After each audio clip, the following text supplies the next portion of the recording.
السلام علیکم friends, welcome back to my channel novels and quotations. Friends, آج ہم اپنا نیو ناول سٹارٹ کرتے ہیں جس کا نام ہے وہ میرا ہے بائی نمرہ احمد۔ بہت ہی پیارا ناول ہے، چھوٹا سا ناول ہے، ایک ہی ایپیسوڈ میں ختم ہو جائے گا۔ میں امید کرتی ہوں آپ کو ناول بہت زیادہ پسند آئے گا۔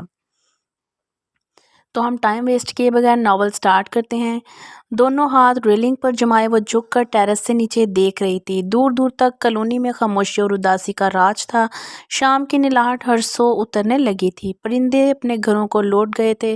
اونچے خوبصورت بنگلے قطار میں خاموشی سے کھڑے تھے۔ فضا میں ایک نامحسوس سا بوجھل پن تھا، غیر دلچسپ، پھیکا اور بے رنگ سا منظر۔ اس کی نگاہیں مایوس سی پلٹ آئیں۔ بے حد بوریت بھری جگہ تھی وہ۔ اگر اسے پہلے علم ہوتا تو کبھی خالہ کے گھر چھٹیاں گزارنے نہ آتی۔ پچھتاوے بھرے تعصب سے اس نے سر جھٹکا، پھر گردن موڑی۔ نگین شیڈ تلے کرسی پر بیٹھی ناول میں گم تھی۔ کیا پڑھ رہی ہو اتنی دیر سے؟ اسے پھر سے غصہ آنے لگا۔ ایک تو جگہ بور ترین تھی، اوپر سے نگین کی شخصیت۔ صفحے سے نگاہیں اٹھائے بنا مبہم سا استفسار۔ میں نے پوچھا کیا پڑھ رہی ہو؟ وہ اس کے کان کے قریب آ کر چیخی۔ زرنیلا چائے بنانے گئی ہے،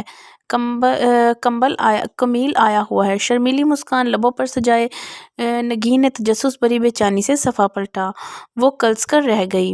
اماں نے کہا چھٹیاں اچھی گزریں گی، خالہ کے پاس رمضان میں اسلام آباد چلی جاؤ۔ اس نے فوراً خوشی خوشی حامی بھری۔ خالہ لوگوں سے ملے بھی تو 5-6 برس ہو چکے تھے۔ وہ لوگ کراچی شفٹ ہوئے تو آنا جانا ختم ہی ہو گیا تھا۔ اب اسی سال اسلام آباد واپس آئے تھے۔ وہ ان کے آنے پہ بے حد خوش تھی۔ فون کا ہی صحیح مگر رابطہ تو تھا نا۔ اور یوں ہی باتوں باتوں میں اس نے نگین کو کہہ ڈالا کہ میرا گمان ہے تم آج بھی 6 سال پہلے والی نگین ہوگی، اینک والی، تیل لگائے، ٹی وی، اخبار یا کتاب میں گھسی ہوئی۔ تمہارا گمان غلط بھی ہو سکتا ہے ہانی، میں بہت بدل گئی ہوں۔ نگین نے اپنی ازلی سادہ انداز میں اسے یقین دلایا تھا، مگر جب بانی نے یہاں آ کر اسے دیکھا تو اسے یقین ہو گیا کہ اس کے گمان والی واقعی سچ نکلتے ہیں۔ 6 سال بعد بھی نگین ویسی ہی تھی۔ آنکھوں پہ موٹے حد سے بڑا والا چشمہ، تیل میں گدی چوٹی اور چہرے پر چھایا ہونک پن، اور ایک ٹائم ٹیبل کے تخت چلتی، اپنا نہیں ٹی وی چینل کا ٹائم ٹیبل۔ مارننگ شو شروع ہونے سے 1 منٹ قبل وہ جاگتی، پھر چشمہ اٹھا کر بھاگ کر ٹی وی چلایا، پھر پہلا وقفہ آنے تک وہ بنا پلک جھپکائے اسکرین پر نگاہیں گاڑے بیٹھتی رہتی۔ وقفے میں منہ دھونے اٹھتی، ٹی وی کی دلدار ڈراموں کی نشر مقرر بھی دیکھا کرتی۔ وہ جو وقت ڈراموں سے بچتا ان میں ناولز لے کر بیٹھ جاتی، کرسی پر ٹانگیں چڑھائے، تیل میں گدی چوٹی کندھے پر ڈالے، وہی تاریخی چشمہ پہنے، کتاب میں گھس کر پڑھتی۔ نگین اسے بہت بور کر رہی تھی۔ کہاں یہ ہونک لڑکی اور کہاں وہ لاہور کی پرنس، خوبصورت، پراعتماد اور پرجوش، ٹپ ٹاپ سے رہنے والی، جس کے سلکی لمبے بال شانوں پر لہرا رہے ہوتے، فیشن اور سٹائل جس پر ختم تھے، جو ہر دل ہر چیز میں شغل تلاشی تھی، اور جو اب ادھر عدم بیزار بور قسم کے اسلام آبادیوں میں پھنسی بیٹھی تھی۔ اسے تو بہتر تھا کہ لاہور میں ہی رہتی، جہاں ہر قدم رونق اور شغل ہوتا تھا۔ ہائے اللہ، کیا ہوا؟ نگین کی کراہ پر وہ گھبرا کر پلٹی۔ شاہ نیل نے زرنیلا کے اوپر چائے گرا دی۔ وہ پریشانی سے سینے پر ہاتھ رکھے پڑھتی جا رہی تھی۔ دفع ہو جاؤ نگین، وہ پیر پٹک کر دوبارہ ریلنگ کے پاس چلی گئی۔ کالونی ویسے ہی ویران پڑی تھی، اس کی بوریت انتہا کو پہنچ چکی تھی، اور قریب تھا کہ وہ واپس جانے کا فیصلہ کر لیتی، جب اس نے سامنے والوں کے گیٹ میں زن سے داخل ہوتی گاڑی دیکھی۔ ریلنگ پر ہاتھ رکھے ہانی نے گردن اونچی کر کے دیکھا۔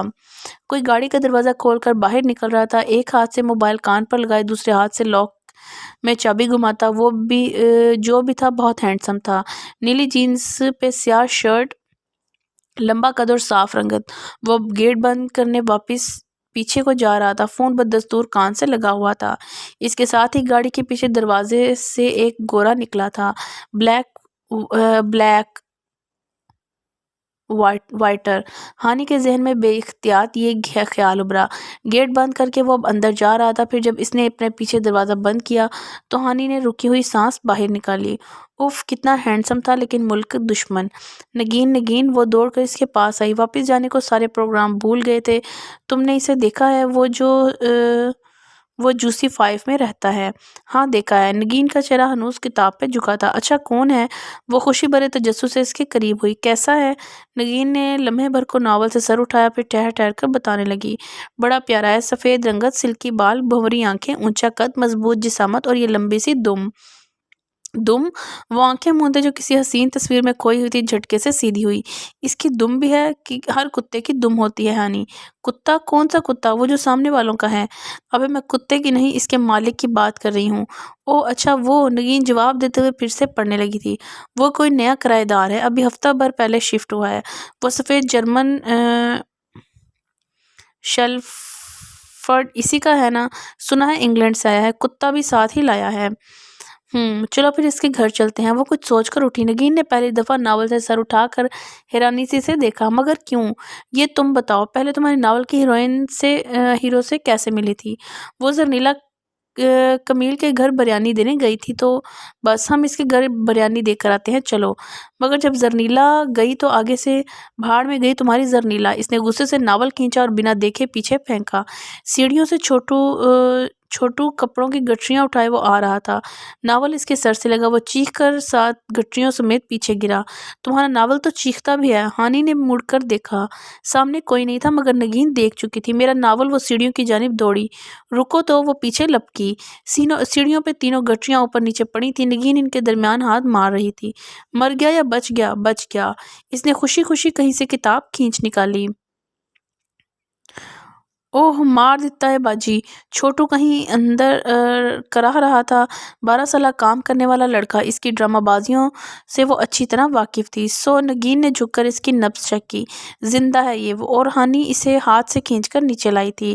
لاؤنج کے اس کی طرف کچن تھا۔ کھلے دروازے سے خالہ چولہے کے پاس کام کرتی دکھائی دے رہی تھی۔ خالہ، وہ بہت خوشگوار موڈ میں انہیں پکارتی ہوئی اندر آئی۔ بڑی خوشبو آ رہی ہے، کیا پکا رہی ہیں؟ کریلے۔ کریلے۔ اس کی مسکراہٹ غائب ہو گئی، حلق تک کڑوا ہو گیا۔ پھر فریج پر نظر پڑی تو ذرا امید بندی۔ خالہ کون سا سالن رکھا ہوا ہے؟ ٹینڈے بینگن۔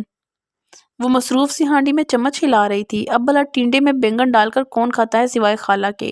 ٹینڈے رکھے تھے تو آج کریلے نہ بناتی، ہم وہی کھا لیتے۔ وہ بڑبڑاتی ہوئی فریج کا جائزہ لینے لگی مگر خالہ کے کان بہت تیز تھے۔ اللہ بخشے میرے سسر مرحوم کو، وہ کہا کرتے تھے جس گھر میں روز چولہا جلے وہی گھر بستا ہے۔ سوئی گیس کے محکمے میں تو نہیں تھے آپ کے سسر؟ کیا کہا؟ کچھ نہیں امی، آپ یہ بتائیں کوئی سویٹ ڈش رکھی ہے؟ نگین کی پہلی سمجھداری کی بات پہ ہانی نے حیرت سے اسے دیکھا تو وہ ذرا سی شرما گئی۔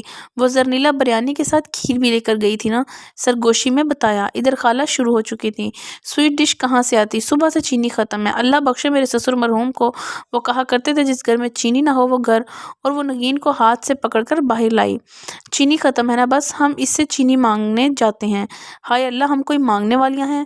اوہو، چینی مانگنے سے کیا ہوتا ہے؟ وہ اسے زبردستی لاؤنج تک اپنے ساتھ لائی، پھر پلٹ کر دیکھا۔ وہاں ایک کونے میں صوفے پر کے اوپر نیچے دائیں بائیں ہر طرف کتابوں کے ڈھیر لگے تھے۔ ایک چوڑی سی انسائکلوپیڈیا ٹائپ کی کتاب کھلی کھڑی تھی۔ دونوں ہاتھوں نے اسے تھام رکھا تھا۔ تھامنے والے کا چہرہ کتاب کے پیچھے چھپا تھا۔ سنی، اگر خالہ ہمارا پوچھے تو کہنا کہ ہانی اور نگین کتے والے سے سوری مانگنے سامنے والوں سے چینی مانگنے گئی ہیں۔ اس نے کھلی کتاب کو آواز لگائی۔ کتاب ذرا نیچے ہوئی تو پیچھے چھپا چہرہ اوپر نکلا۔ 13 سالہ سنی، جس کی ہیری پوٹر والی اینک ناک پر پھسل رہی تھی۔ چینی؟ اس نے انگلی سے ناک پر گرتی اینک پیچھے کی۔ کیا آپ جانتی ہیں کہ چینی گنے کے رس سے بنتی ہے اور اس کی کمی سے دماغ کے سیل مرنے لگتے ہیں؟ اوہو، وہ تنک کر واپس پلٹی۔ ایک سے ایک نمونہ پڑا ہے خالہ کے گھر۔ لاہور سے ادھر آ رہی تھی تو سہیلیاں کہہ رہی تھیں کہ خالہ کے کسی ہینڈسم بیٹے سے منگنی کروا کے آنا۔ اب ان کو کیا بتاؤں کہ خالہ کے بچے 2 ہی ہیں اور اتنے اچھے کہ اپنے کسی کام کے نہیں رہے۔ خالو بھی خالہ کے سسر کی طرح مرحوم ہو چکے تھے اور پیچھے عجب تکون چھوڑ گئے تھے۔ اس نے کتے والے کی بیل بجائی، پھر ایک ہاتھ سے کھلے بال سنوارے، دوسرے ہاتھ سے ابھی تک نگین کا ہاتھ دبوچا ہوا تھا جو بے حد ڈری سہمی تھی، گھبرائی ادھر ادھر دیکھ رہی تھی۔ تم کیوں پریشان ہو ہانی؟ اگر اس نے ہمیں ڈانٹ دیا تو ہم فوراً سے گر کر فوت ہو جائیں گے، ٹھیک ہے؟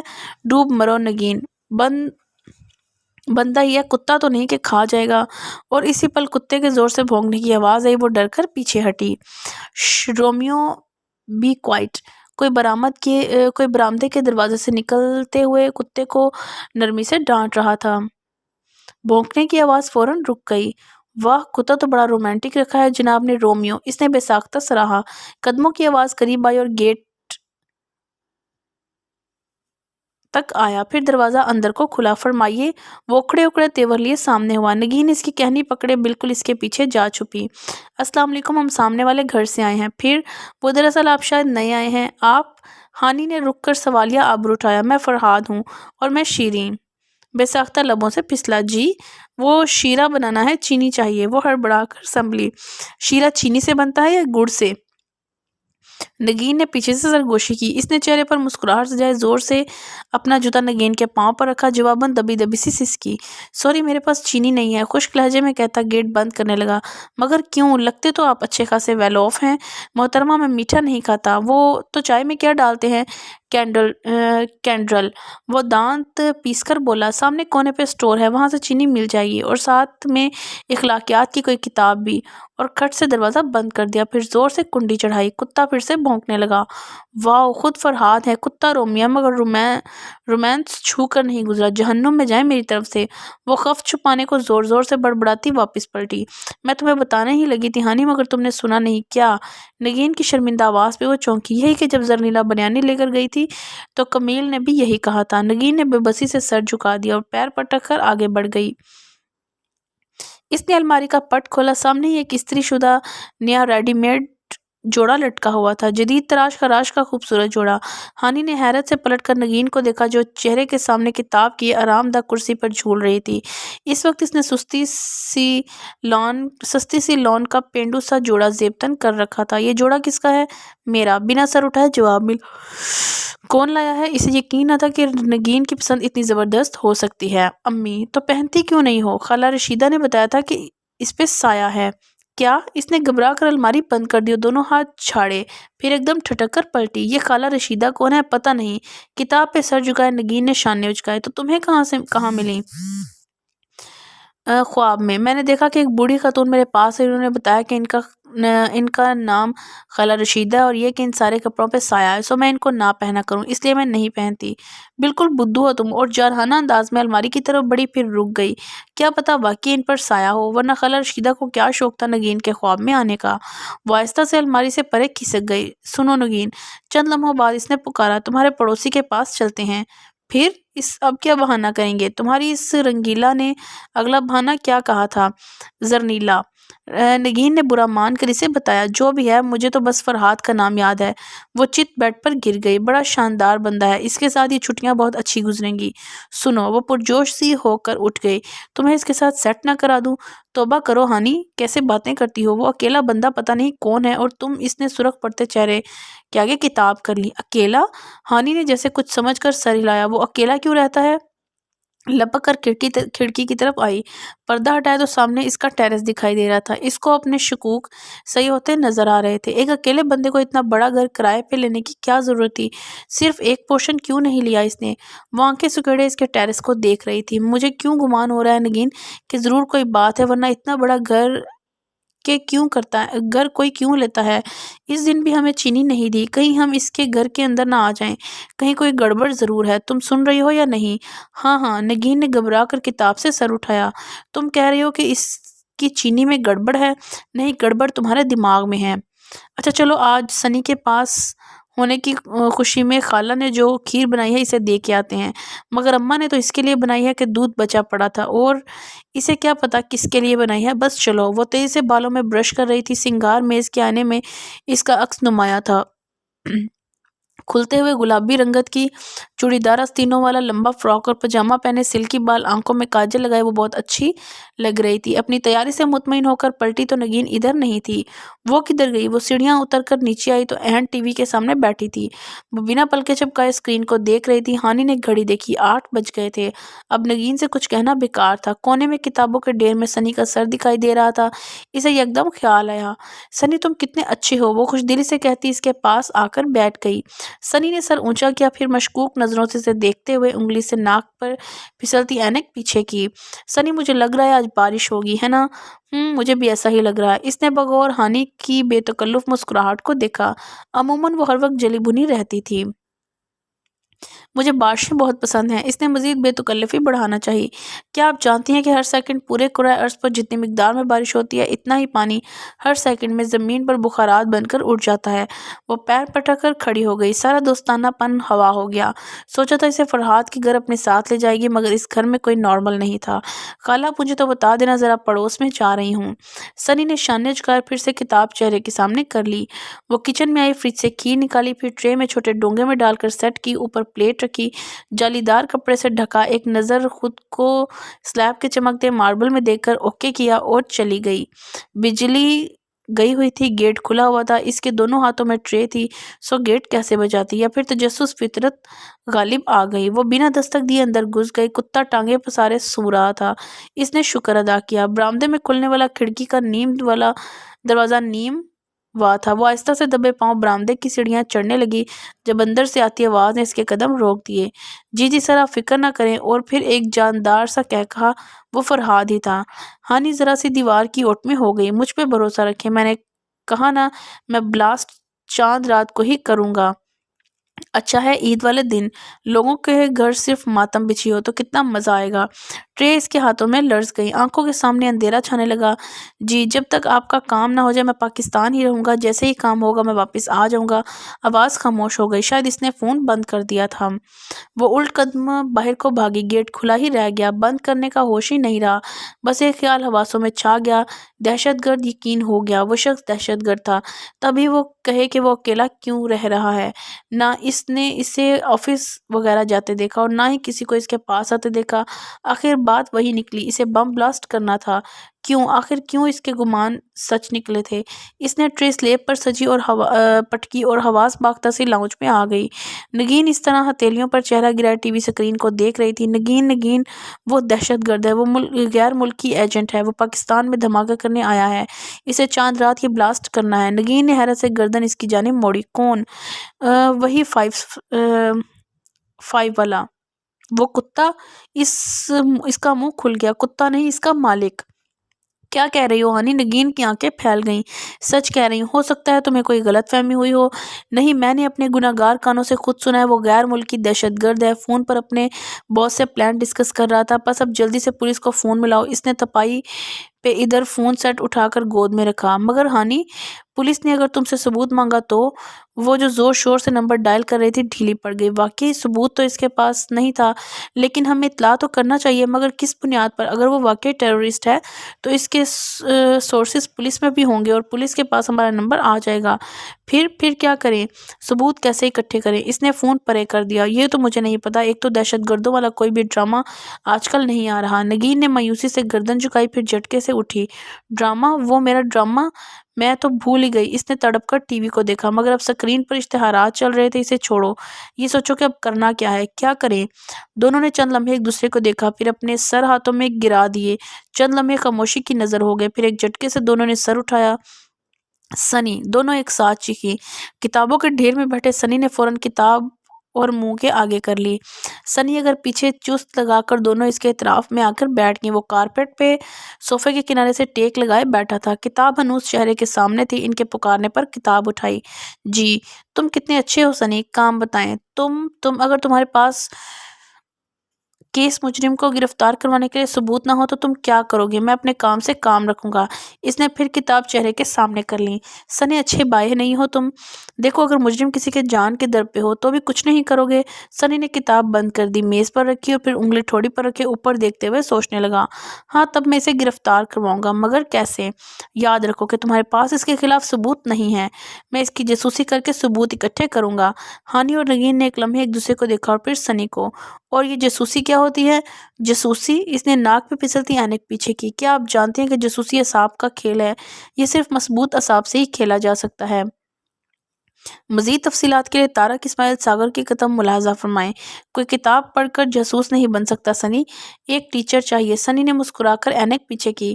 مجھ سے اچھا ٹیچر آپ کو نہیں مل سکتا۔ اب وہ کتابوں کے ڈھیر میں ہاتھ ڈالے کوئی کتاب نکال رہا تھا۔ جاسوسی کا پہلا سٹیپ، ٹارگٹ کی روٹین کا جائزہ۔ سنی کاؤچ پہ بیٹھا، پاؤں میز پر رکھے کتاب سے پڑھ کر بول رہا تھا۔ وہ دونوں کھڑکی کے سامنے جڑی بیٹھی تھی۔ سنی نے کہیں سے ایک دوربین نکال کر ان کو دے دی اور اب اسے آنکھوں سے لگائے ہانی ٹارگٹ کی حرکت بتا رہی تھی کہ جو ساتھ بیٹھی نگین تیز سے نوٹ بک پر لکھے جا رہی تھی۔ لکھو، صبح 7 بجے وہ کتے کو لے کر واک پر نکلا، 8 بجے واپس آیا، پھر اس نے لون میں بیٹھ کر چائے پی۔ اس کا کتا بھی چائے پیتا ہے۔ نگین نے بے یقینی سے سر اٹھایا۔ جواباً ہانی نے زور سے اسے کہنی ماری۔ لکھو، ٹارگٹ نے چائے پی، اب وہ اخبار پڑھ رہا ہے۔ نگین تیزی سے لکھ رہی تھی۔ اب وہ کسی کو فون ملا رہا ہے، ایک تو اس دوربین سے آواز کیوں نہیں آتی؟ یہ بھی لکھوں؟ نگین نے رک کر پوچھا۔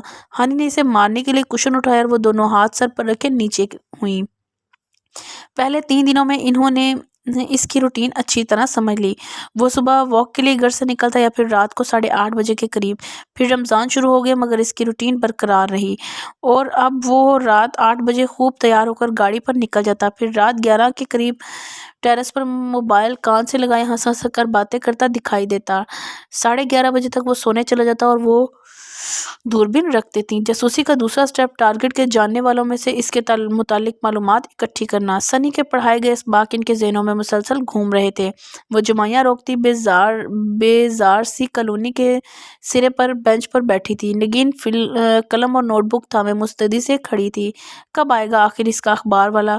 ہانی نے کوفت سے کلائی پہ باندھی گھڑی دیکھی۔ اسے گھڑی باندھنے کی قطعاً عادت نہیں تھی مگر جیمز بانڈ کو فلموں میں اور پورٹرز اور ہومز کو کتابوں میں گھڑی پہننے ہمیشہ دیکھا تھا اور فی الحال وہ خود کو ان سے کم تر نہ سمجھ رہی تھی۔ اخبار والا آئے گا تو ہم کیا کریں گے ہانی؟ بدھو یاد نہیں سنی نے کیا کہا تھا؟ پہلے اسے ٹارگٹ کے متعلق پوچھیں گے۔ کیا پوچھیں گے؟ وہ آ رہا ہے۔ اس نے جلدی سے نگین کا ہاتھ دبایا اور اٹھ کھڑی ہوئی۔ اخبار والا سائیکل دوڑاتا سامنے سے آ رہا تھا۔ فرحاد کے گھر کے قریب اس نے سائیکل روکی، رول کیا ہوا اخبار اندر اچھالا اور پھر اسی مگن انداز میں سائیکل آگے بڑھا دی۔ وہ دونوں چل کر اس کے سامنے آ گئیں۔ اخبار والے نے سائیکل آہستہ کر دی۔ بات سننا بھائی جی۔ اس نے سائیکل ان کے قریب روکی۔ السلام علیکم۔ ہانی نے تمیز سے سلام کیا، تبھی نگین نے کہنی ماری۔ اس نے پلٹ کر نگین کو دیکھا۔ کیا ہے؟ تعریف کرو نا اس کی۔ پرجوش سے سرگوشی کی۔ اب اس کو زکوٹا جن کی میں کیا تعریف کروں؟ اس نے نگین کو گھورا، پھر چہرہ اخبار والے کی جانب موڑا۔ بھائی آپ کے پاس ڈیلی ٹائمز ہوگا؟ نگین نے حیرت سے اسے دیکھا۔ ایک آخری تھا، وہ ابھی ہی 5 میں پھینک دیا ہے۔ آپ کے پاس اور نہیں ہوگا ہانی؟ نگین نے پریشانی سے الجھ کر اس کا بازو تھامنا چاہا مگر اس نے اسے کہہ کر روکا۔ نہیں اور نہیں ہے۔ نفی میں سر ہلاتے اخبار والے نے اخباروں کے بنڈل میں ہاتھ مارا تھا۔ اوہو، مجھے تو بہت ضروری چاہیے تھا۔ میرا BA کا رزلٹ آؤٹ ہوا ہے کل۔ آپ مجھے اسی 5 والے سے اخبار صرف 2 منٹ کے لیے لا دیں گے؟ نگین ہونکوں کی طرح اسے دیکھ رہی تھی۔ مگر بی بی پلیز بھائی لا دیں۔ دیکھیں میں اتنی دیر سے آپ کو کہنے کھڑی رہی تھی ادھر۔ اب نگین سے ضبط نہ ہو سکا۔ نہیں ہانی، تم یہ کہنے تو نہیں آئی تھی۔ تم بھول گئی ہو تمہارا BA تو پچھلے سال ہی کلیئر ہو گیا تھا۔ ہم تو یہاں اس لیے کھڑے تھے کیونکہ ہم نے اخبار والے سے اس بندے کے متعلق انفارمیشن لینا تھی۔ اس نے بخلا کر نگین کے منہ پر ہاتھ مارا مگر اخبار والا مشکوک نگاہوں سے انہیں گھور رہا تھا۔ کس کی جاسوسی کر رہی ہو آپ بی بی؟ جاسوسی؟ نگین کی آنکھیں حیرت سے ابل پڑیں۔ اسے کیسے پتا چلا؟ کچھ نہیں، تم مت جاؤ۔ اور وہ کہنے کے ساتھ ہی نگین کا ہاتھ کھینچتی واپس لے آئی۔ جاسوسی کا تیسرا سٹیپ ٹارگٹ کے نہ جاننے والوں سے اس کے متعلق معلومات اکٹھی کرنا۔ سنی کمرے میں ٹہلتا کتاب پر نگاہیں جمائے ہاتھ ہلا ہلا کر کہہ رہا تھا۔ اب یہ نہ جاننے والے کون ہوتے ہیں؟ C4 کے گیٹ کے سامنے کھڑے ہوئے ہانی نے جھلا کر پوچھا۔ جواباً نگین نے فوراً نوٹ بک کے پیچھے صفحہ پلٹے۔ ہاں سنو، سنی نے کہا، یہ وہ لوگ ہوتے ہیں جن کو آپ جانتے ہوں اور جو ٹارگٹ کو بھی جانتے ہو مگر ٹارگٹ ان کو نہ جانتا ہو۔ دیکھتے ہیں۔ ہانی نے گہری سانس لیتے ہوئے بیل پر ہاتھ رکھا۔ یہ C4 تھا، فرحاد کے ہمسایوں کا گھر۔ چند ہی لمحے بعد گیٹ کھلا۔ ایک خاتون نے سر نکالا، سر سے پاؤں تک ان کو دیکھا، ناک چڑھائی۔ کیا ہے؟ انداز رکا تھا۔ ہم سامنے والے گھر سے آئے ہیں، کچھ کام تھا آپ سے۔ ہانی نے مسکرا کر خوش دلی سے تعارف کروایا۔ بولو۔ وہ آنٹی بات یہ ہے کہ ویسے ادب میں آنٹی کہہ رہی ہوں ورنہ کہنا تو نہیں چاہیے کیونکہ آپ ماشاءاللہ اتنی ینگ ہیں۔ واقعی ہانی؟ آنٹی تو نہ کہو، چھوٹی نانی جتنی تو ہوں گی۔ نگین نے آہستہ سے کہا مگر آنٹی کے تاثرات بگڑے۔ جی بالکل، ہماری چھوٹی نانی 20 ایئرز کی ہیں۔ نانا ابا کی دوسری وائف ہیں نا، سو اس لیے نانی کہتے ہیں، اس نے نگین کو گھور کر کہا، مسکراتے ہوئے بات سنبھالی۔ آنٹی کے تاثرات ذرا نرم پڑے، ذرا تفاخر سے انہوں نے شانے اچکائے۔ ظاہر ہے اصلی عمر ظاہر ہو ہی جاتی ہے۔ خیر بتاؤ کیا کام تھا؟ وہ آنٹی بلکہ باجی کہنا مناسب ہوگا، اب کہ وہ ان کی نصیحتوں پر پورا عمل کر رہی تھی۔ بات یہ ہے کہ ہر طرف لون کی سیل لگی ہوئی ہے، رمضان بھی شروع ہو چکا ہے، اب میری کزن ذرا پھوڑ ہے اور اس کا ٹیسٹ بھی اتنا اچھا نہیں ہے، مگر اتنے دن میں آپ کو دیکھ رہی ہوں، آپ کپڑوں کے کلرز اور پرنٹس اتنے زبردست ہوتے ہیں کہ میں متاثر ہوئے بنا نہیں رہ سکی۔ نگین کا منہ آدھ کھلا رہ گیا۔ اب آپ خود ہی اندازہ لگائیں باجی کہ میرا اور میرے کزن کا جوڑ کتنا عام اور پھیکا سا ہے۔ دوسری طرف آپ کا یہ جوڑا 3000 سے کم نہیں لگ رہا۔ نگین کے ماتھوں پر تیوریاں پڑی تھیں مگر وہ اسے دیکھ نہیں رہی تھی۔ تو باجی میں یہی کہنے آئی تھی کہ اگر ڈریس سلیکشن کی آپ میری مدد کریں تو میرے ساتھ شاپنگ پر چلیں۔ تو کون سی شاپنگ؟ کہاں کی شاپنگ؟ نگین کمر پر ہاتھ رکھے چلائی تھی، تم نے تو مجھے کہا تھا کہ C4 کی بڈھی گھوڑ لال لگام کی جھوٹی تعریفیں کریں گے تو خوش ہو کر وہ ساتھ والے کے بارے میں ساری معلومات ہمیں دے دے گی، مگر تم نے اکیلے اکیلے شاپنگ کا بھی پلان مارے اور مجھے بتایا بھی نہیں۔ نگین، اس نے بکھلا کر ان بیوقوف کو دیکھا جو اب قہر برساتی نظروں سے اسے دیکھ رہی تھی۔ میں نے شاپنگ کا تمہیں بتایا تو، مگر بات سنبھلنے سے قبل ہی آنٹی نے کھٹک سے دروازہ بند کر دیا۔ تم واقعی میرے بغیر شاپنگ پر چلی جاتی کیونکہ میں پھوڑ ہوں؟ وہ روحانسی ہوئی۔ ٹھہرو میں تمہیں بتاتی ہوں کہ تم کیا ہو، آج میرے ہاتھوں سے نہیں بچو گی۔ وہ جارحانہ انداز میں آگے بڑھی اور نگین ڈر کر گھر کی طرف بھاگی۔